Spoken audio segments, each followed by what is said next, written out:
నమస్తే ఆచార్య గారు. నా పేరు అనుష్క అని. నేను ప్రయాగ్‌రాజ్ టీమ్ కుంభం నుంచి అదే కదా? అవును సార్. అయితే ఈసారి మహాకుంభ జరగబోతుంది.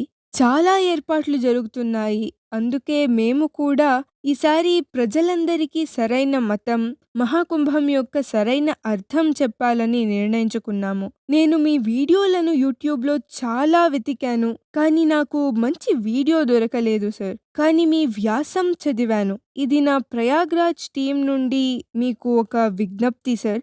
మీరు దీనిని మరింత మెరుగైన విధంగా వేదాంతపరంగా వివరించగలరా?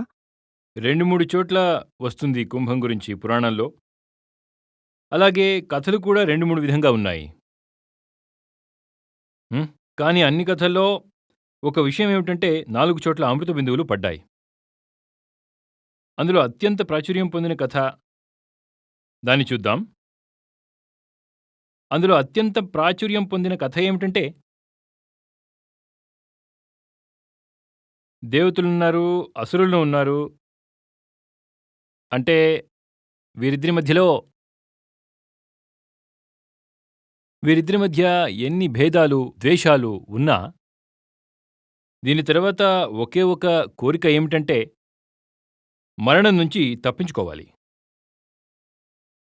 ఎలాగైనా మరణం నుంచి తప్పించుకోవాలి. ఈ దేవతలు, అసురులు ఎవరు? వీరిద్దరూ అహంకారం రూపాలు. దేవతలు కూడా అహంకారమే, దానవులు కూడా అహంకారమే. అయితే అహంకారం మరణం నుంచి తప్పించుకోవాలి అనుకుంటుంది. చచ్చినవాడి ప్రాణం ఎలా ప్రమాదంలో పడుతుంది? తేడా ఏమిటంటే దేవతలను మనం చెప్పవచ్చు వాళ్ళు ఆత్మముఖమైన అహంకారం పొందున్నారు అని. అది సత్యం నుండి దూరంగా ఉంటుంది కానీ దాని ముఖం సత్యం వైపునే ఉంటుంది. అంటే కొట్టినప్పుడు అది పారిపోతుంది. అప్పుడు అంటారు కదా, అన్ని దేవతలు భయపడి మహదేవుని శరణు కోరాయి అంటారు కదా. హ్మ్? అంటే అంటే ఎలా అంటే కొట్టినప్పుడు కనీసం కొంత బుద్ధి వస్తుంది. దాని ముఖం సత్యం వైపు ఉంటుంది. కానీ అది తానే సత్యం కాదు. సత్యం నుండి దూరంగా ఉంటుంది. అంటే దేవతల్లో ఇలా ఎన్ని రకాల దుర్గుణాలు ఉంటాయో అన్నీ కనిపిస్తాయి. మోసం, మాయలు దేవతలు కూడా చేస్తారు. దేవతల్లో కూడా అత్యాశ ఉంటుంది, భయం కూడా ఉంటుంది. దొంగతనం కూడా చేస్తారు దేవతలు. కామానికి సంబంధించిన కథలు కూడా చాలా ఉన్నాయి. అంటే ఇవన్నీ దేవతల్లో కూడా ఉంటాయి. తర్వాత అసురుడు కూడా అహంకారమే. కానీ అసురుడు మీరంటారు మాయామోహిత అహంకారం లేదా అసత్యముఖి అహంకారం అని కూడా చెప్పవచ్చు. అంటే అసురులను కొట్టినప్పుడు చాలాసార్లు అసురులు మహదేవుని దగ్గరకు, సీదా మహదేవుని దగ్గరకు లేదా విష్ణువు దగ్గరకు వెళ్ళడం మనం చూడము. అలా జరగదు. వాళ్ళ గురువులు కూడా వేరు. అసురుల గురువుల గురువు ఎవరు? శుక్రాచార్య. అంటే వారి గురువు కూడా వేరు. అసురాచార్యుడు, శుక్రాచార్యుడు. బాగానే పేరు వచ్చింది కదా? అలానే పిలుస్తారు. ఆ పేరు వింటేనే నా గురించి కాదు నీ గురించి తెలుస్తుంది.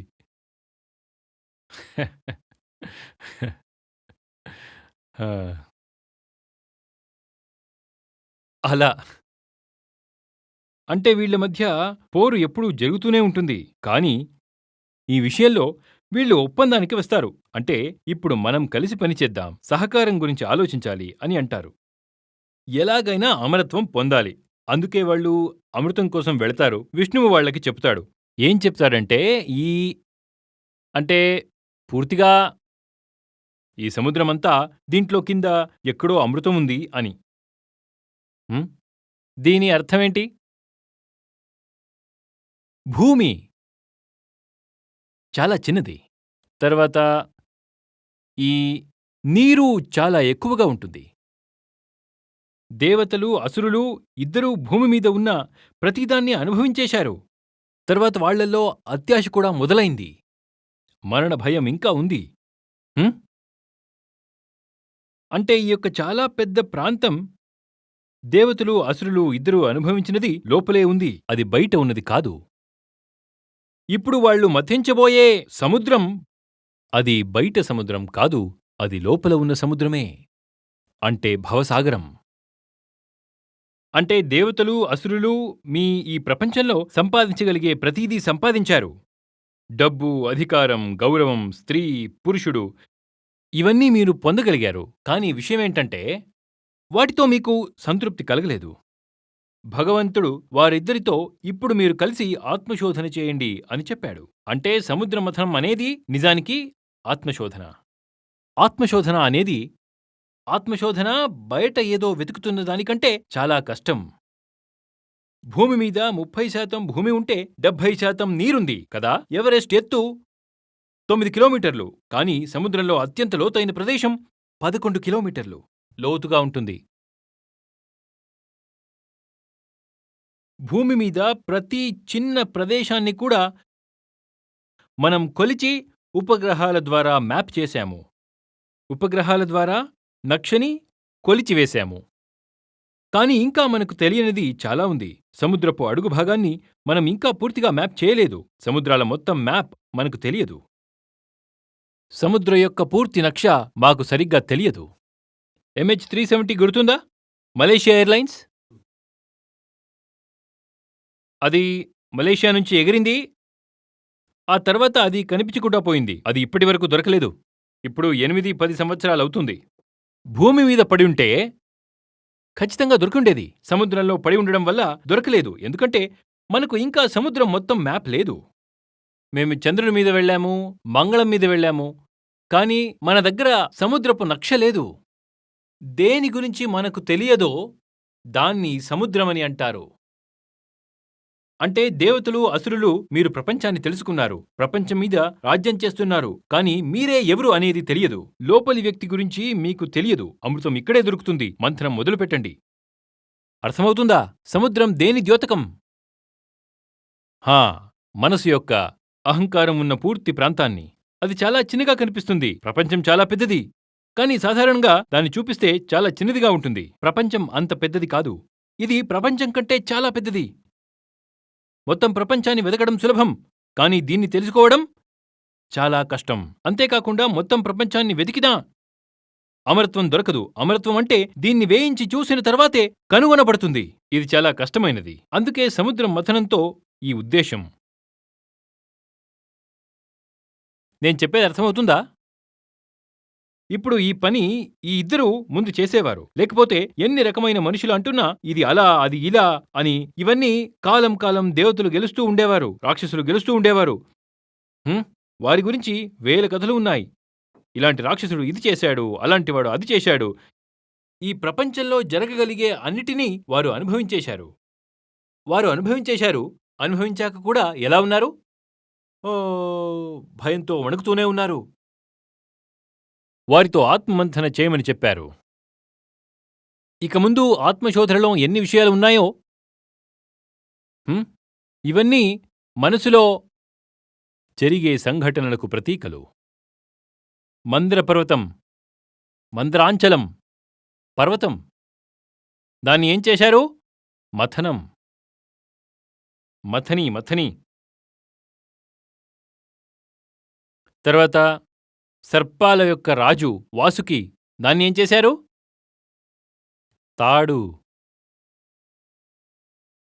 తాడుగా చేసి సముద్రంలో వేశారు. దీన్ని మథిస్తే ఏదో ఒకటి వస్తుందని అనుకున్నారు. ఇప్పుడు దీన్ని అక్షరాలా నిజం అనుకోకూడదు. ఒక పర్వతాన్ని మథనదండంగా వాడారు, ఒక భారీ సర్పాన్ని తాడుగా వాడారు. దాని తలను అసురులు పట్టుకున్నారు, తోకను దేవతలు పట్టుకుని లాగుతూ సముద్రాన్ని మథించారు అని. అంటే అర్థం చేసుకోండి, ఇందులో లోపల ఏముందో వెళ్ళి అర్థం చేసుకోవడానికి అది చాలా కష్టంగా ఉంటుంది. అందుకు ఒక పెద్ద పర్వతం కావాలి, అతిపెద్ద పాము కావాలి అని ఎందుకు చెప్పారు? మనసులోకి వెళ్ళి చూడు, చాలా కష్టం. ఎవరైనా బయట తిరుగుతూ ఎంజాయ్ చేయొచ్చు, కానీ మనసులోకి వెళ్ళి ఏం జరుగుతుందో చూడడం, ఆత్మశోధన చేయడం చాలా కష్టం. అందుకే వారు ఆత్మశోధన ప్రారంభించారు. అలా చేస్తే వారు తాడు మీద జారి పడిపోతారని అంటున్నారు. పర్వతం విష్ణువు కింద తాబేలుగా ఉన్నాడు, జారిపోతే నేను కింద నుంచి ఆదుకుంటాను అన్నట్లు. అంటే అత్యంత శక్తిమంతమైన దాన్ని ఆశ్రయించాలి అని అర్థం. అలా చేస్తేనే ఆంతరిక ప్రయాణం పూర్తవుతుంది. విష్ణువు తాబేలు రూపంలో పర్వతాన్ని మోస్తున్నట్లు కూర్చున్నాడు. దీని యొక్క అర్థమేమిటి? అత్యున్నత శక్తిని ఆశ్రయించకపోతే దానికి భక్తి లేకపోతే ఆత్మజ్ఞానం సాధ్యం కాదు. వేదాంత భాషలో స్పష్టంగా చెప్పాలంటే సత్యం పట్ల ప్రేమ ఉండాలి.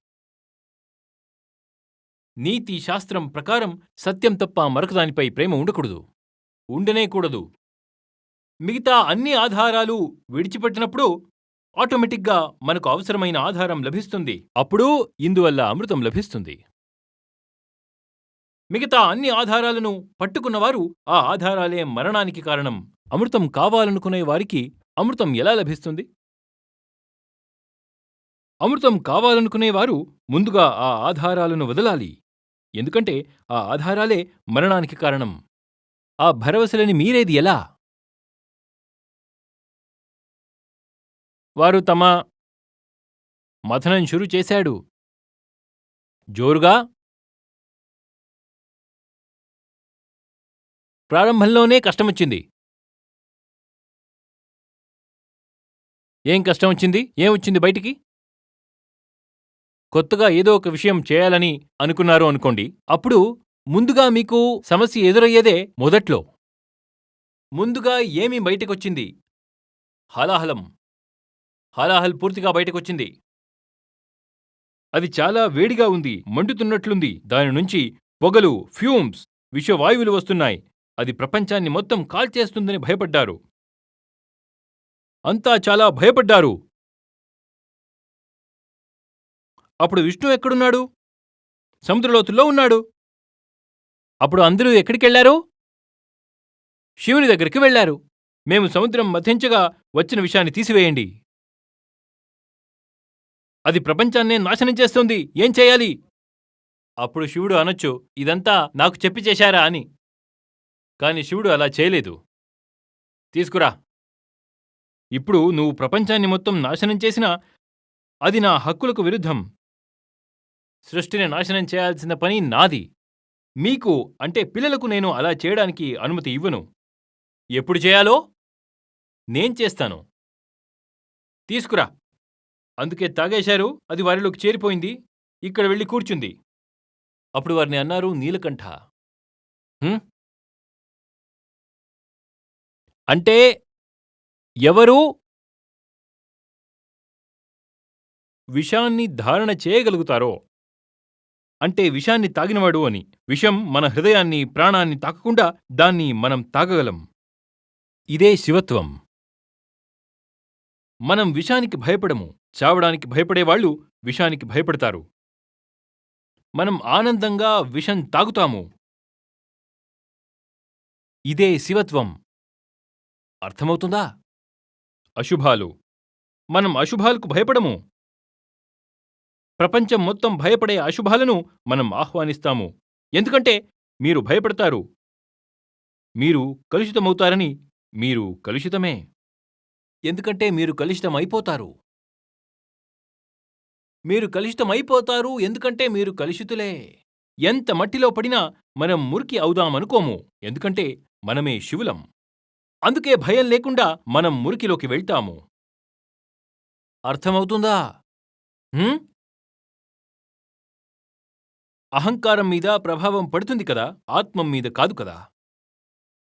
అంటే సత్సంగతి గురించి ఎవరు ఆలోచిస్తారు? అహంకారం. అహంకారం ఎక్కువగా ఉన్నవారు బాగానే ఉన్నవారిని వదిలేసి చెడు సంబంధాలను ఎందుకు కోరుకుంటారు? ఎందుకు? బాగుచేయడానికి. అప్పుడు నాకివ్వు. తీసుకురా. పూర్తి విషయం నాకివ్వు. ఇక్కడ వాళ్ళు ప్రాణాలు కాపాడుకుని పారిపోయారు. అంటే విషం మొదటే బయటపడింది. దీని అర్థమేంటంటే ఈ ఆధ్యాత్మిక ప్రయాణం మొదలుపెట్టినప్పుడు ప్రమాదం మొదట్లోనే ఎక్కువగా ఉంటుంది. మొదటే అత్యంత విషపూరితమైన అనుభవం ఎదురవుతుంది. నేనొక ఉదాహరణ చెప్తాను. గీతా సమాగమం నుంచి మధ్యలో వెళ్లిపోయేవాళ్లలో 90% మంది మొదటి 2 నెలలు లేదా ఎక్కువగా 3 నెలలు మాత్రమే ఉన్నవాళ్లే. వీళ్లకి మొదటి 2 నెలలు లేదా ఎక్కువగా 3 నెలలు మాత్రమే ఉన్నవాళ్లే. వాళ్లకే అత్యంత ప్రమాదం ఉంటుంది. వాళ్లే ఎక్కువగా పారిపోతారు. ఇది చాలా బలమైన ప్రతిచర్య. ఇది ఇలా ఉంటుంది. దీన్ని ఎదుర్కొన్న వారికి ఇక ప్రమాదం చాలా తక్కువగా ఉంటుంది. కానీ చచ్చిపోవాలి, పడిపోవాలి, విరిగిపోవాలి అనుకునేవాడు మొదట్లోనే విరిగిపోతాడు. అదే అత్యంత సంభావ్యత. అంటే మొదట్లోనే హాలాహలం బయటపడడం అంటే మనలో ఇదే. అంటే మనలో ఎవరో మనకు చెడు జరుగుతుందని తెలుసుకుని అడ్డుకున్నారు అని అర్థం. దీన్ని మొదలు పెట్టకండి, మొదట్లోనే ఆపేయండి. అర్థమైందా? అంటే మొదటి కొన్ని నెలలు చాలా ప్రమాదకరమైనవి, చాలా సున్నితమైనవి. మొదటి కొన్ని నెలలు దాటితే బతికిపోయినట్లే. పడవలసిన వాళ్ళు మొదట్లోనే పడిపోతారు. 6-8 నెలలు, 1 సంవత్సరం నిలబడి ఉన్నవాడిని నువ్వు లాక్కొడితే కూడా వెళ్ళడు.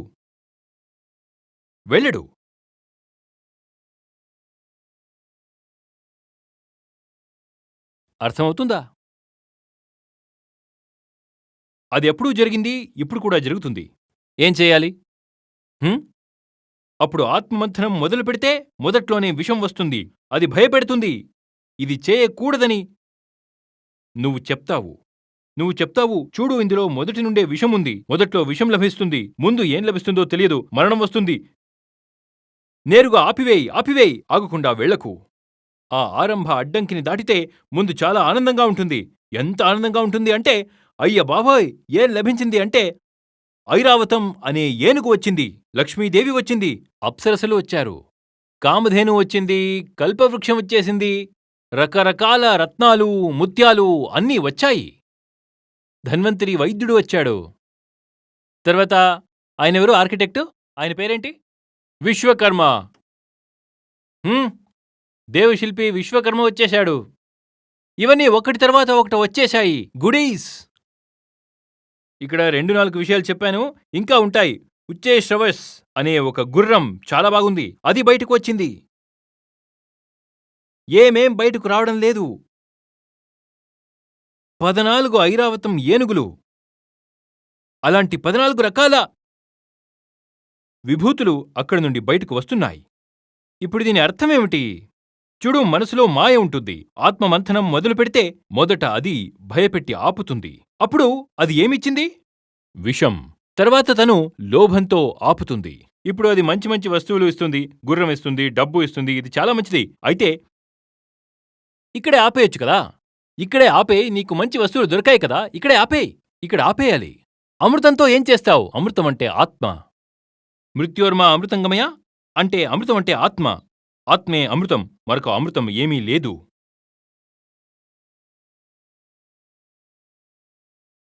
అప్పుడు మాయ ఆత్మ అన్వేషణ ప్రక్రియను మొదట భయపెట్టి ఆపుతుంది.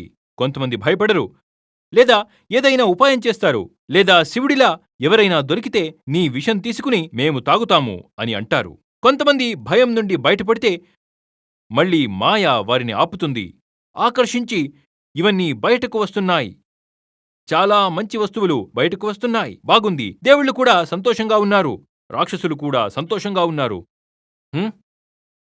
చివరిగా ఈ కుంభం బయటకు వచ్చింది. కుంభ అంటే పాత్ర, కుండ.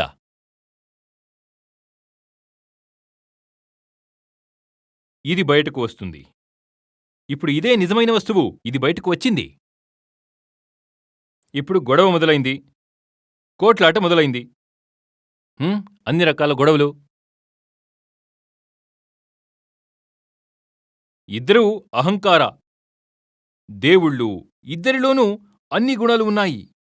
అప్పుడు ఇంద్రుడు తన కొడుకు జయంతుని చూసి, నువ్వు దీన్ని తీసుకుని వెళ్ళు. అందరూ దీనికి చప్పట్లు కొడుతున్నారు. ఇప్పుడు మిషన్ సక్సెస్ఫుల్. అతను దాన్ని తీసుకుని వెళ్ళిపోయాడు. దేవతలు, రాక్షసులు ఇది అన్యాయమని గమనించి అతనిని వెంబడించి అతన్ని పట్టుకున్నారు. అతను ఇంద్రుని కొడుకు కాబట్టి అందరూ దేవతలు అక్కడికొచ్చారు. వచ్చి అతని పక్షాన నిలబడ్డారు, పోరాటం చేశారు. వారి యుద్ధం 12 రోజులు కొనసాగింది. ఈ 12 రోజుల గురించి అంటే కుంభాలు 4 కాదు 12 అని అంటారు. 4 భూమి మీద ఉంటుంది, 8 పైన అని అంటారు.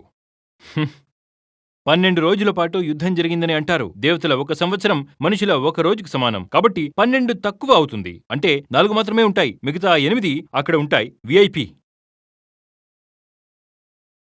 అప్పుడు అంటే యుద్ధం జరుగుతున్నప్పుడు దాన ధర్మాలు కూడా ఎక్కువగా జరుగుతాయి. దేవతలు కొట్టుకుంటూ ఉంటారు. మళ్ళీ దేవతలు రక్షించడానికి వస్తారు. ఇలాగే జరుగుతూ ఉంటుంది. అప్పుడు ఇలా భగవంతుడు విష్ణువు కూడా కొంచెం స్వేచ్ఛగా ఉన్నాడు, ఫ్రీగా ఉన్నాడు, ముక్తి పొందాడు. ఇంతకుముందు ఆయన ఏమై ఉన్నాడు? ఒక తాబేలుగా ఉన్నాడు.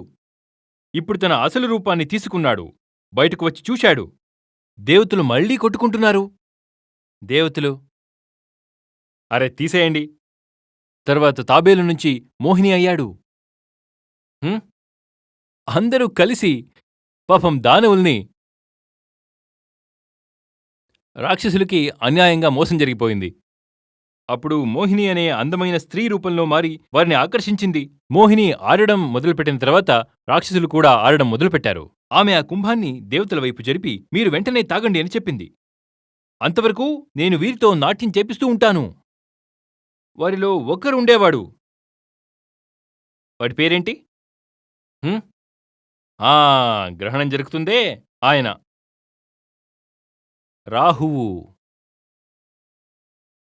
వాడు చూశాడు. ఇది మోసమని గ్రహించాడు. అప్పుడు అతను నువ్వు మోహినిగా మారగలవు, నేను దేవుడిగా మారతాను. తర్వాత దేవుడిగా మారాడు. తర్వాత అమృతాన్ని తాగుతాడు. అర్థం చేసుకోవాలి. ఇవన్నీ వేదాంతాన్ని అర్థం చేసుకున్న వారికి స్పష్టంగా తెలుస్తుంది అర్థమేంటి అని. వాడు చెప్పాడు తాగుతాను అని. అతను అమృతాన్ని తీసుకుని తాగాడు కూడా. మిగతా రాక్షసులకు కూడా ఇస్తాను అని చెప్పి వారిని వెంబడించాడు. అప్పుడు దేవతలు అతన్ని వెంబడించారు. రాక్షసులు కూడా అతన్ని వెంబడించారు. ఇద్దరూ కలిసి అతన్ని వెంబడించారు. అతను భయంతో వణుకుతూ ఆకాశంలో ఎగిరిపోతున్నాడు. అప్పుడు అతని చేతి నుండి కొన్ని బిందువులు భూమి మీద పడ్డాయి అని చెప్తారు.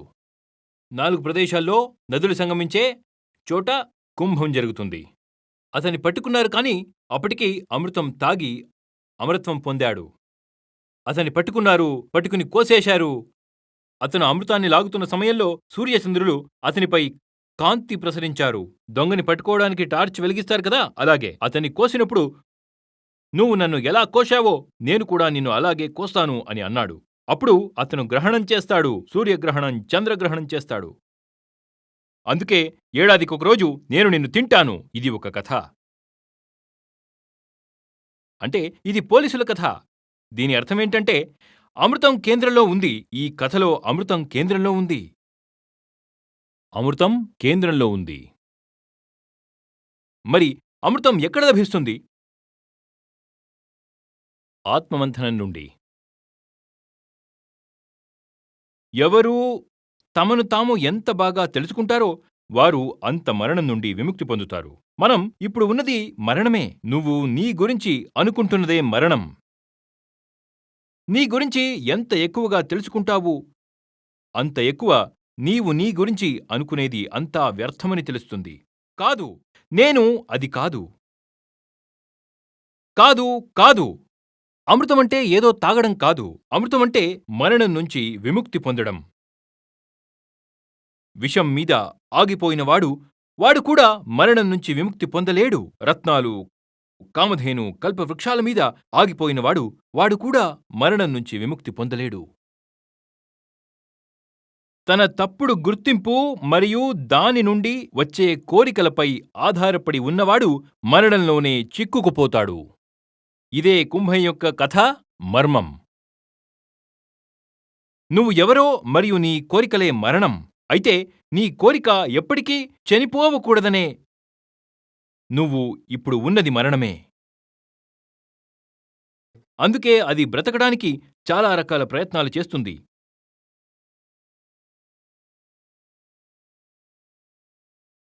నువ్వు నీతో అనుసంధానం చేసుకున్న ప్రతిదీ, నీకు కావాల్సిన ప్రతిదీ నిరంతరం మారుతూ ఉంటుంది. ఇది మొదటి విషయం. రెండో విషయం ఏంటంటే కనిపించేదంతా అదే కాదు, ఇదే మరణం. అర్థమైందా? మరణమంటే ఇప్పుడు ఉన్నది రేపు ఉండదు. మనం ఏ వస్తువులతో సంబంధం కలిగి ఉంటామో అంటే అవి అంతా అలాగే ఉంటాయి. ఇప్పుడు కనిపిస్తున్నది రేపు కనిపించదు. అది నిన్న ఉన్నట్టు ఈరోజు లేదు. అది ఇప్పుడు కూడా అలాగే లేదు. ఇదే మరణం. అంటే నీ అజ్ఞానాన్ని కత్తిరించడమే అమృతం. నీ గురించి మరియు ఈ ప్రపంచం గురించి నీకు ఉన్న అన్ని నమ్మకాలు ఏమున్నాయో అవన్నింటినీ కత్తిరించడమే అమృతం.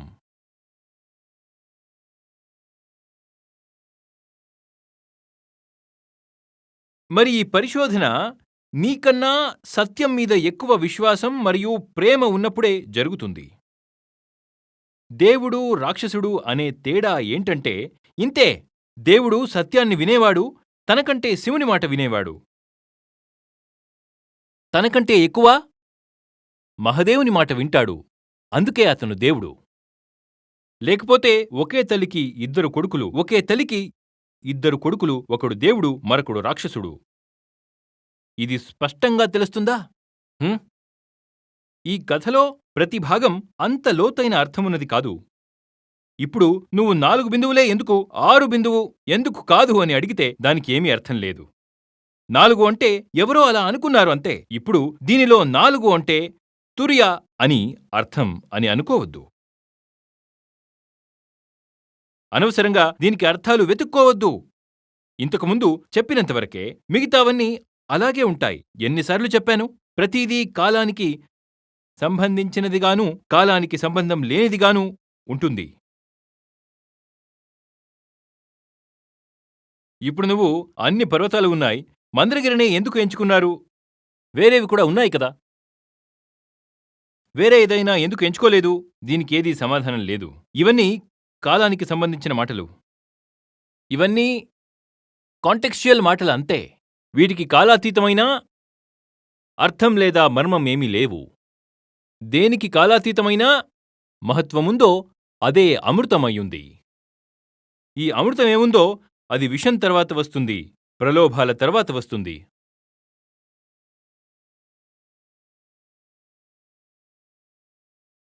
భయపడితే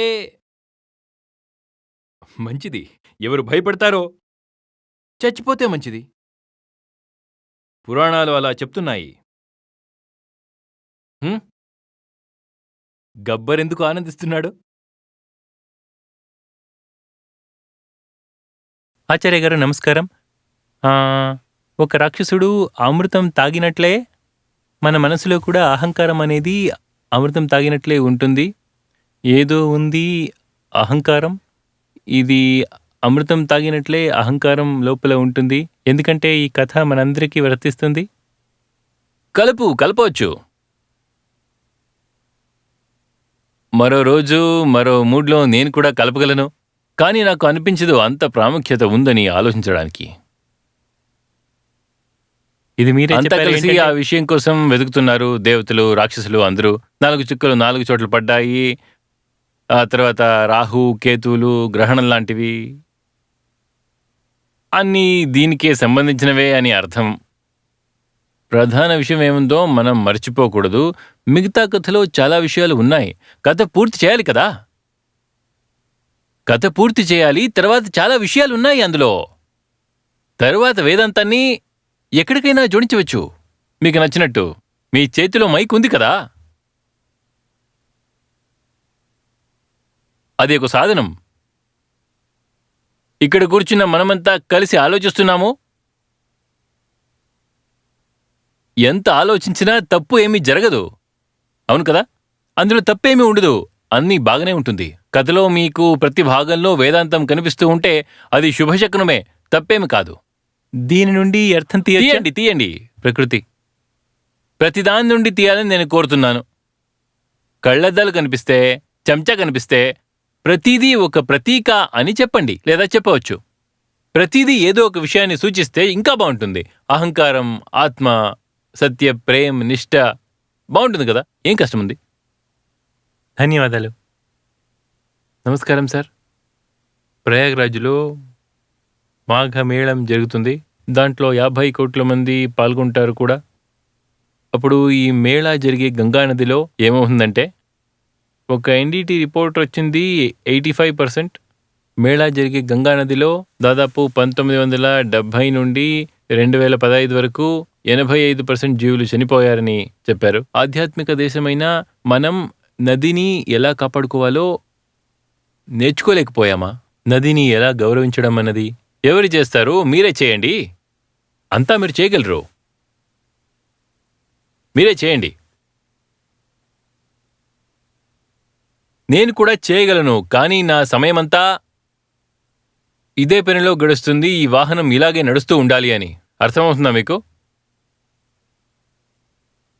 కుంభమేళకు వెళ్ళి కూర్చోవాలని నన్ను కుంభమేళకు తీసుకెళ్తారు, ప్రోగ్రాంలు చేస్తున్నారు, టీవీ ఛానల్ కూడా ఆహ్వానం వచ్చినా నేను వెళ్ళలేను. ఇప్పుడే ఎన్జిటి నుంచి ఒక రిపోర్ట్ వచ్చింది. అందులో గంగానది నీరు స్నానం చేయడానికి ఎందుకు రాదని చెప్తున్నారు. ఇది అందరికీ తెలుసు కదా. చెప్పడం వల్ల ఏం లాభం? అంటే సార్, ఇంతమంది ఎందుకు వెళ్తున్నారు? నేను పంపలేదు. నన్నెందుకు అడుగుతున్నారు? జనం వెళ్ళి నదిని మలినం చేస్తున్నారని నన్నెందుకు అడుగుతున్నారు? నేనెలా చెప్పగలను వాళ్ళు ఎందుకు చేస్తున్నారో? అయ్యా, మీరే వారిని ఎందుకు ఆపలేకపోతున్నారు? మీరే చెప్పండి. నేను వారిని ఆపగలను. ఎలా ఆపాలి? ఎలా ఆపాలి? చెప్పండి, ఎలా ఆపాలి?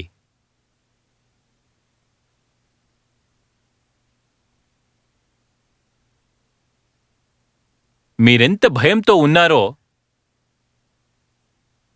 ఒకరోజు మీకు మీరే ఈ అవకాశాన్ని నాశనం చేసుకున్నారని పశ్చాత్తాపపడే పరిస్థితి రాకూడదు. తర్వాత మీ చేతితోనే ఒక అవకాశాన్ని కోల్పోయారు. ఒకటవుతుంది అవకాశం కోల్పోవడం, మరొకటి అవకాశాన్ని చంపేయడం. సార్, జనాభా పెరుగుదల గురించి మనం మాట్లాడుతున్నాం కదా. ఆర్ఎస్ఎస్ అధ్యక్షులు చెప్పారు, జనన రేటు 2.1 కంటే తగ్గిపోతే హిందువులకు మంచిది కాదని అని చెప్తున్నారు. దీని గురించి మీరేమంటారు? దయచేసి చెప్పండి. ఎందుకు నన్ను ఇలా అడుగుతున్నారు? నాకు అర్థం కావట్లేదు.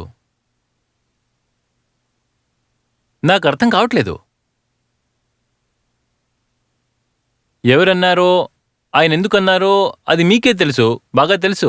నేనేం చెప్పగలను మీకు? అవును, నేనంతా ఆపగలను, అర్థం చేయించగలను, ఆపగలను. కానీ నాకు సమయం, సహాయం ఉంటేనే. అవును కదా? మీరు వచ్చి మీరే నా సమస్యల గురించి నా ముందే వచ్చి గొడవ చేస్తే దాని నుంచి ఏం లాభం? ఇద్దరం ఒకరినొకరు దవ్వపట్టి తప్పైపోయింది, చాలా తప్పైపోయింది, తప్పు. ఏం మారుతుంది? మీరు నాకు చెప్పే విషయం నేనే మీకు చెప్పాను, ముందు మీకే నేను చెప్పాను. అర్థమవుతుందా? నది కలుషితమవుతోందని నేనే చెప్పాను మీకు. ధర్మం పేరుతో మూర్ఖత్వం చేస్తున్నారని నేనే చెప్పాను. నన్నెందుకు చెప్తున్నారు ఇప్పుడు? చెప్పండి, ఎందుకు? నాతో పాటు నిలబడండి.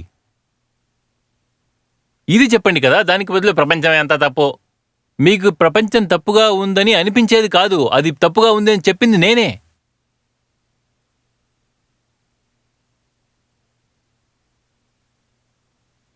నేను చెప్పినదే నాకే చెప్పడం వల్ల ఏం లాభం?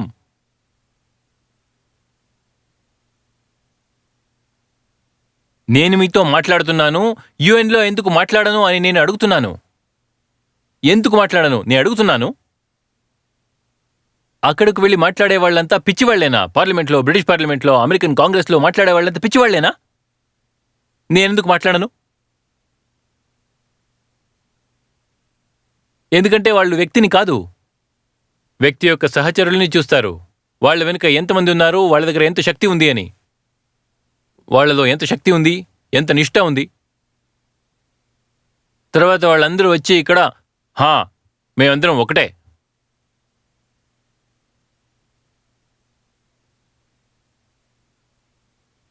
ఈ మాట నేను మీతో మాట్లాడితే ప్రపంచానికి ఎక్కువ మేలు జరుగుతుందా, యుఎన్లో మాట్లాడితే ఎక్కువ మేలు జరుగుతుందా? చెప్పండి, మీరే చెప్పండి. కానీ ఎలా మాట్లాడాలి చెప్పండి.